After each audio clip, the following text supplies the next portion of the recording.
Gastronomía, artesanía, juegos típicos de hace siglos. Durante todo el fin de semana, Alfafar ha disfrutado de su ya tradicional feria medieval en honor a San Sebastián. Una feria que se ha convertido en referente en la comarca del Horta Sud y que fue inaugurada por la diputada Amparo Mora. Pues la fira porta fent-se ja uns anys i s'està consolidant com a un referent en lo que és la comarca del Horta Sud. Entonces aprofitem el patró d'Alfafar, que és Sant Sebastià, per a organitzar pues, lo que és la fira, i enguany hem incorporat a 3 actes per mig de les associacions. Des dels formatges artesans, des de com podem fer el pa, des de tot allò d'artesania, i també algo molt important, que la gent de la mateixa ciutat participe, com han pogut veure les associacions. Artesanos venidos de diferentes puntos de España han podido dar a conocer sus productos y su proceso de elaboración, desde quesos y embutidos hasta artesanía.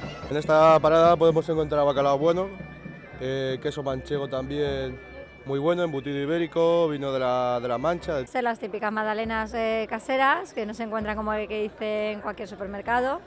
Lo que consigo con eso es poder ofrecer un producto más artesanal. Estos quesos son especiales porque son bajitos en materia grasa y sal, dietéticos y artesanos. Son de cabra, de vaca y de oveja. Una feria que atrae a vecinos de Alfafar y del resto de poblaciones. Todos coinciden en que vale la pena comprar. Porque nos gusta venir todos los años. Si se pierden las cosas artesanas, yo creo que se pierde pues muchas cosas.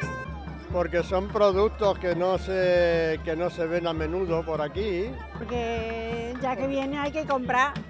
Además de la feria medieval, durante el fin de semana se ha podido disfrutar de representaciones teatrales, actos solidarios y actuaciones musicales itinerantes, además de la entrada de las comparsas de moros y cristianos de Alfafar.